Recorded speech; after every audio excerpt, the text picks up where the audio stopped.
The Philistines were the enemies of Israel and fought many battles with them. The great battle was fought here in the valley of Elah behind us, as David fought Goliath. The Philistines encamped on this hill, and on the other hill were the Israelites. Let me read to you from 1 Samuel chapter 17.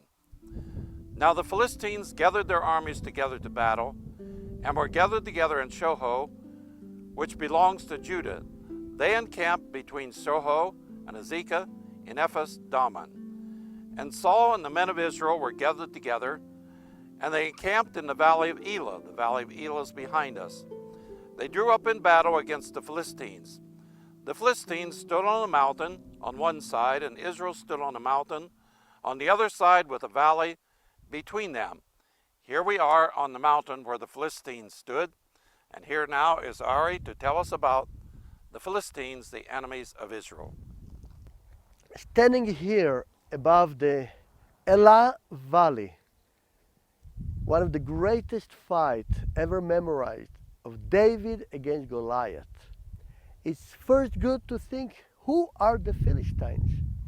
We know that they are coming from the Greek islands, from Mediterranean. We know that they came southward. They tried to conquer part of Egypt, but they were pushed away from Egypt, and they landed on the shore, south part of the shores of Israel. And they got 5 cities: Ashkelon, Gaza, Ashdod, Gat, and Ekron. We know that the Philistines were there in the times of Abram, also in the time of Isaac, but mainly they were in the time of the Israelites after Joshua entered to the promised land. We have a important verse in Exodus chapter 13, that God didn't allow Israel, when he took them out of Egypt, to make a short way to the land of Canaan, because maybe they will be afraid of the Philistines and run away back to Egypt. So that's why he brought them all the way southward to Sinai Peninsula, where they stood, as we know, 1 year. And then he brought them again to Kadesh Barnea to conquer the land from southward.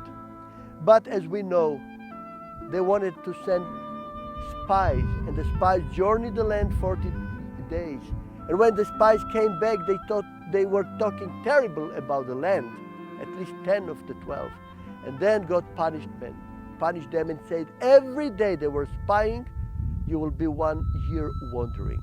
And that's why it took so long time, 40 years, for them to come, and from where they entered the land, from far away in the east. Let us go back to the Philistines. So we remember that God said the Philistines were here when Moses and Joshua brought the children of Israel. So they were here, and Joshua brought the Israelites from the east. And from beginning, there were quarrels, there were fightings. God says very clear in Judges chapter 2 that he was putting the Philistines to be like thorns on the side of the Israelites. Whenever the Israelites are leaving him, they go by their own thoughts, the Philistines will remind them the situation. And they will remember that there is God, and they will ask forgiveness. So this was the main role of the Philistines. And we can find them fighting against the Israelites. We can find them fighting again and again in the time of Saul. Sometimes they were more weak, sometimes they were more strong. Sometimes they climbed all the way on the mountains and they arrived almost surrounding the hill of Saul. Sometimes they were so strong, and this is the last battle against Saul, that they arrived all the way of Jezreel Valley, almost to Beit She'an. And then Saul, King Saul, and 3 of his sons lost the battle. And the Philistines won. The only one that really was beating them was King David. He was the first one who was surrounding them, beating them, and it was quiet in his time from the Philistines. But look, something very interesting. The Philistines are staying here in this land.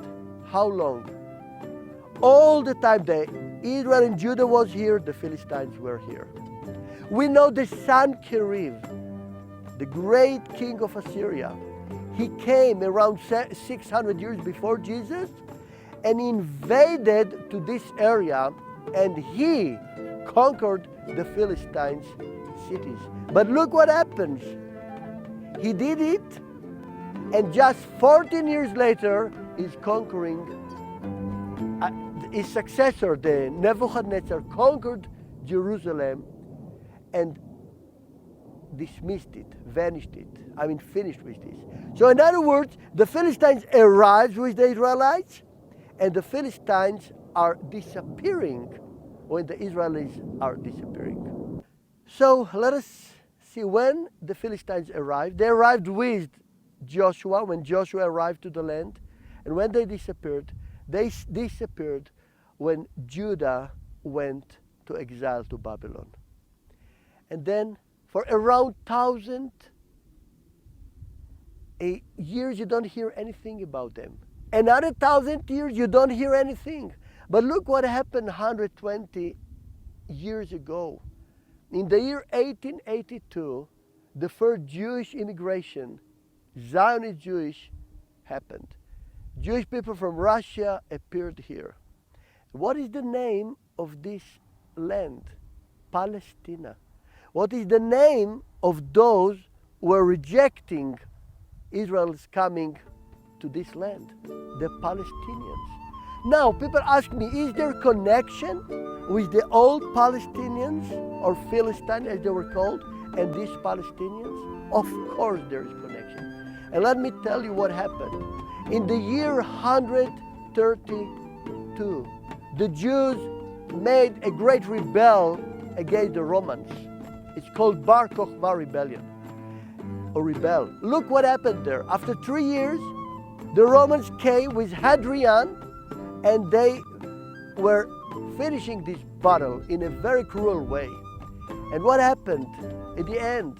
Hadrian called his advisors and asked them, who was the greatest enemies of the Jewish people? Check it, give me name. And they checked in all kinds of books, and of course they opened the Bible, and they came to him almost one voice. The Philistines were the greatest enemy. And look what Hadrian said. From now on, the name of this land would be Palestina. You see, this is more musical way, Italic language, right? To say Palestine, Palestina.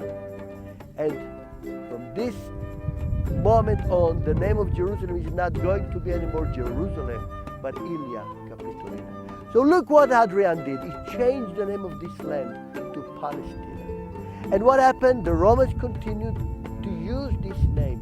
Not anymore the land of Israel, the land of Judah, the land of Canaan, but Palestina. You can open maps, biblical maps, and what you can find that Abram, 2,000 years before Jesus, left Mesopotamia and came down to which country? To Palestina. Think about it. The name was Canaan, not Palestina. Palestine is just from 135 by Hadrian. But still you can find this name, Palestina, that is written in biblical maps 2,000 years before Jesus. Why? Because the local Palestinians never accepted the idea that once there were the Israelis here. So you can see that even till today, the main issue that we have in this country is between the Israelites, Jewish people, and the local Palestinians. So look, God is allowing it. God allowed them to be here in order to be thorns on the sides of Israel. And believe me, as an Israeli, I feel that we as a nation gets these thorns almost every day.